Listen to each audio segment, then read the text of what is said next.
প্রিয় ছাত্রছাত্রী সাজবাতি চ্যানেলে সবাইকে স্বাগত জানাচ্ছি এবং সেই সাথে আমি আজকের যে বিষয়টা তোমাদের সামনে তুলে ধরছি সেই বিষয়টি হচ্ছে যে 19 শতকে বিভিন্ন সভা সমিতি হয়েছিল এবং সেই 19 শতকের বিভিন্ন সভা সমিতি নিয়ে আমাদের টেস্ট পেপার ইতিমধ্যে পৌঁছেছে এবং অনেকেই ছাত্রছাত্রীর মধ্যে একটা কনফিউজড মানে যে কোন সভা সমিতির সম্পাদককে, কোন সভা সমিতির সভাপতিকে, কোন সভা সমিতি কত সালে প্রতিষ্ঠা হয়েছিল, কোন সভা সমিতির তার কার্য কি, এই সমস্ত নিয়ে আমরা বিগত এই মাসে দেখছি বা এর আগের থেকেও এই সমস্যা হয়ে এসেছে যে এর আগে যারা পড়েছে মাধ্যমিক উচ্চ মাধ্যমিক, কিন্তু সেখানে আমি যেহেতু নতুন এই চ্যানেলটা তৈরি করেছি সেহেতু সেখানে তো দেওয়া সম্ভব হয়নি।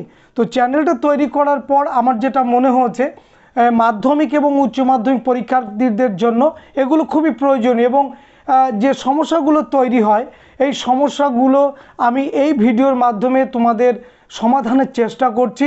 আমি ব্ল্যাকবোর্ডে লিখতে পারবো না এই কারণ অনেকটা সভা সমিতি আছে, এখানে 18টা সভা সমিতির নাম আমি লিখেছি এবং সেই 18টা সভা সমিতির সময়কাল, এই সভা সমিতিগুলোর কারা কারা সম্পাদক ছিল, সভাপতি ছিল, কারা প্রতিষ্ঠাতা ছিল এবং জায়গার নাম আমি টোটালটা লিখেছি। ওই জন্যে যে বোর্ডটা আমার আছে সেই বোর্ডে সমস্তটাই ধরবে না বলে আমি মুখে বলে দিচ্ছি, ধীরে ধীরে বলছি, বেশি বা অযথা তাড়াতাড়ি কোনো কারণ নেই।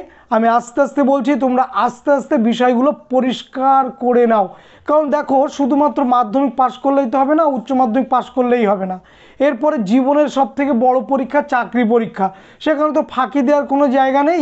এখন তোমার ভালো লাগছে না যে স্যার এই অধ্যায়টা ভালো লাগছে না বা এই প্রশ্নটা ভালো লাগছে না স্যার করব না, বা এই প্রশ্নটা করলাম না, অল্টারনেট স্যার প্রশ্ন থাকবে সেটা করে যাব, এরকম যুক্তি মনের ভিতরে অনেকেরই তৈরি হয় যে এটা ভালো লাগছে না এই অধ্যায়টা বা এই প্রশ্নটা ছেড়ে দিই, আমার তো এর অল্টারনেট প্রশ্ন থাকবে, তাই না? তো সেইখানে দাঁড়িয়ে এই স্কুল পরীক্ষাগুলোতে হয়, কিন্তু চাকরি পরীক্ষায়, জীবনে বাঁচার পরীক্ষায় সেখানে কিন্তু অল্টারনেট বলে কিছু নেই। সেখানে তোমাকে স্যাঙ্গুইন প্রশ্নের উত্তর দিয়ে আসতে হবে, তাই না? তাহলে সেইখানে দাঁড়িয়ে সঠিক উত্তরটা তোমাকে ঠিক করে আসতে গেলে জেনে যেতে হবে, বুঝে যেতে হবে, জীবনে সেটাকে নিয়ে চলতে হবে। তাহলে সেই চলার ক্ষেত্রে ফাঁকি দেওয়ার কোনো জায়গা নেই। তো এসো, আমরা ফাঁকি দেব না। আমরা যদি মাধ্যমিক থেকেই কি উচ্চ মাধ্যমিক থেকেই এই বিষয়গুলো জেনে যাই তাহলে আমার ক্ষতি কি? লাভ ছাড়া ক্ষতি কিছু নেই।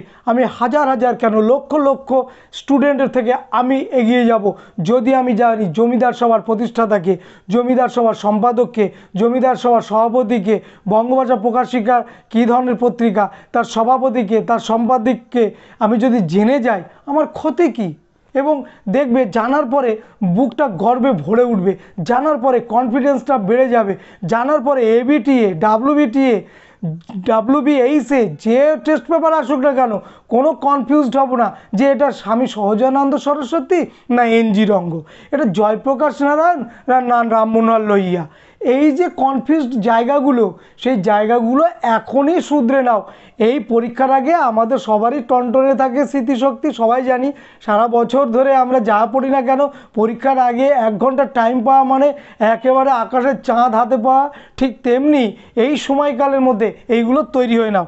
দেখো, আমি প্রথমে সভা সমিতি বা প্রতিষ্ঠানের নাম বলবো, তারপর প্রতিষ্ঠাতার নাম বলবো, তারপর সময়কাল বলবো, তারপরে স্থান বলবো।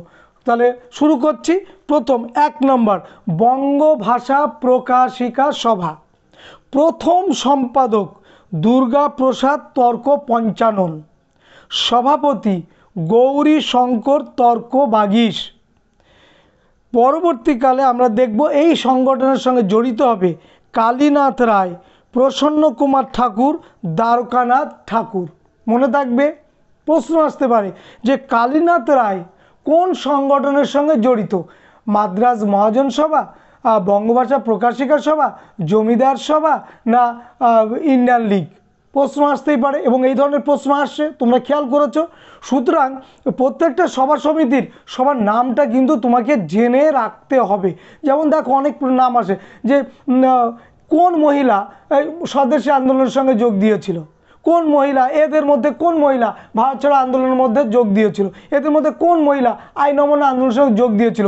দেখো এই মহিলাদের নিয়ে আমি একটা ভিডিও বানাবো, এটাও কনফিউজড আমি জানি, প্রতিবার আমাদের টেস্ট পেপার সলভ করতে গেলে এগুলো হয়, ঠিক আছে, এটা নিয়েও করব, কিন্তু তাই বলছি এগুলো কিন্তু জেনে যেতে হবে যে উর্মিমালা বসু কোন আন্দোলনের সঙ্গে জড়িত, বাসন্তী দেবী কোন আন্দোলনের সঙ্গে জড়িত, কমলা চট্টোপাধ্যায় কোন আন্দোলনের সঙ্গে জড়িত, উষা মেহতা কোন আন্দোলনের সঙ্গে জড়িত, মিঠুবেন প্যাটেন, মধুবেন প্যাটেন কোন আন্দোলনের সঙ্গে জড়িত, সব কিন্তু আমাকে মনে রাখতে হবে জীবনের জন্য, বাঁচার জন্য, জানার জন্য, এগিয়ে থাকার জন্য।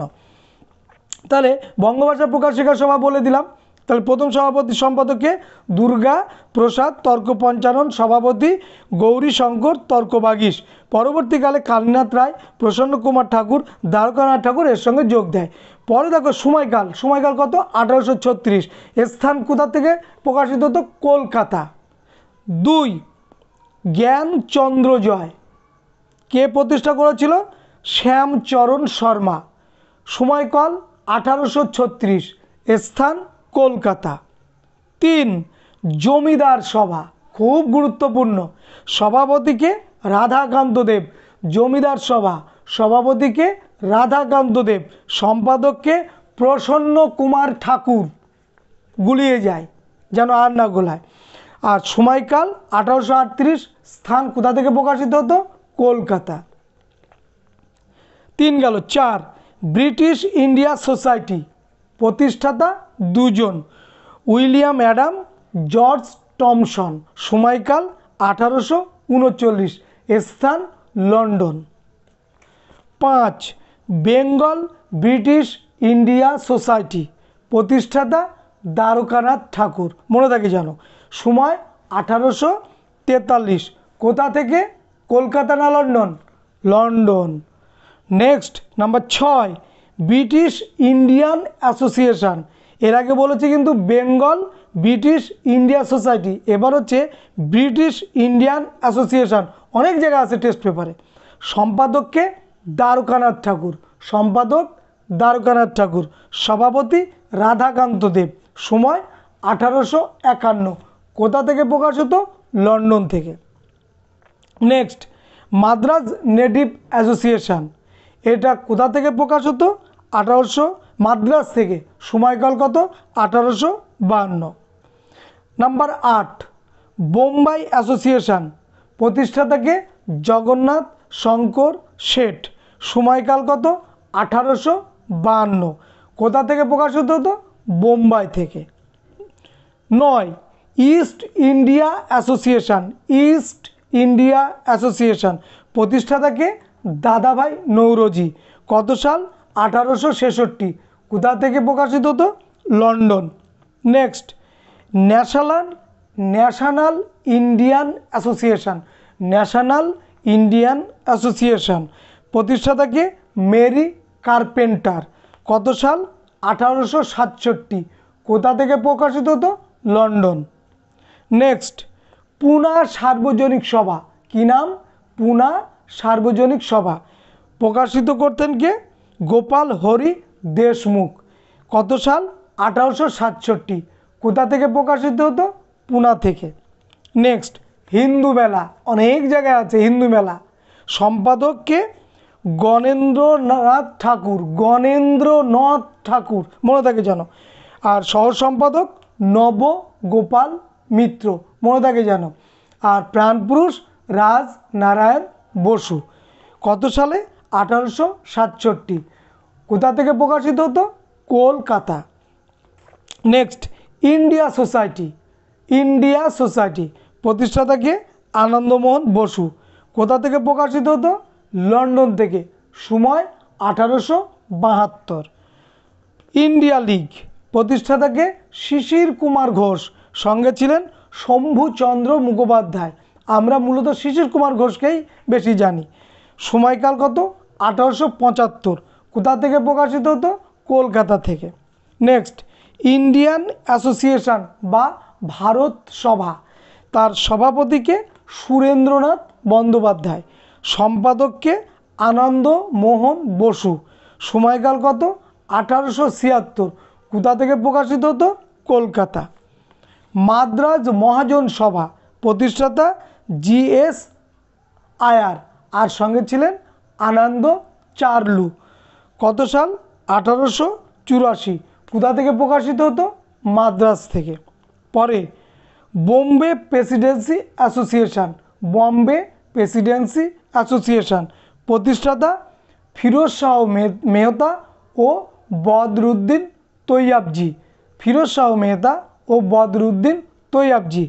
কত সাল? 1885। কোথা থেকে? বোম্বাই। এবারে আসি ভারতের জাতীয় কংগ্রেস।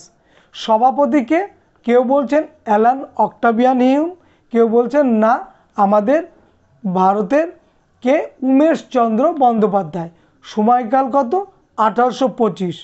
ঠিক আছে। কোথা থেকে? বোম্বাইয়ের গোকুল দাস সংস্কৃত তেজপাল কলেজ থেকে এই সম্মেলনের প্রথম সভাপতি নির্বাচন হয় আমাদের উমেশচন্দ্র বন্দ্যোপাধ্যায়। কিন্তু এখানে বলা হচ্ছে অনেক বইতে যে এটা প্রতিষ্ঠা করেছেন ব্রিটিশ অবসরপ্রাপ্ত সিভিলিয়ান অ্যালান অক্টাভিয়ান হিউম বা A.O. হিউম। তাহলে আশা করছি আমি তোমাদের টেক্সট বই সলভ করতে গিয়ে এইগুলো খুব সমস্যা তৈরি করে, বিশেষ করে সমস্যা তৈরি করে বঙ্গভাষা প্রকাশিকা সভা, তারপরে জমিদার সভা, তারপরে হচ্ছে ভারত সভা, তারপরে হচ্ছে তোমার যেগুলো বেশি ব্রিটিশ ইন্ডিয়া অ্যাসোসিয়েশন, তাই তো এইগুলো বেশি কিন্তু সমস্যা তৈরি করে। হিন্দু মেলা। তাহলে এই সমস্ত সমস্যাগুলো আশা করছি এই ভিডিওতে তোমাদের মেটাতে পেরেছি, এবং যদি মেটাতে পারি তাহলে আর কোন কোন বিষয়গুলো নিয়ে সমস্যা তৈরি হয় সেটা আমি কিছুটা জানি, সেগুলো আমি দেব। এবং তোমাদের কাছ থেকেও আমি চাইছি তোমাদের সমস্যাগুলো আমাকে জানাও, আমি এই সময়কালের মধ্যে তোমাদের কাছে সেইগুলো তুলে ধরবো। আর বাংলার পত্রপত্রিকা নিয়ে যে সমস্যা তৈরি হয় সেটাও আমি জানি, আর সেটারও কিন্তু একটা ভিডিও করে তোমাদের কাছে দেওয়ার চেষ্টা করব। আর তার জন্য একটু সময় দিতে হবে, এবং আশা করছি তোমরা এই ভিডিওটা শেষ পর্যন্ত দেখবে এবং উপকৃত হবে। সঙ্গে সঙ্গে আমার ভালোবাসা রইল এবং তোমাদের মন্তব্য রইল। সবাইকে ধন্যবাদ।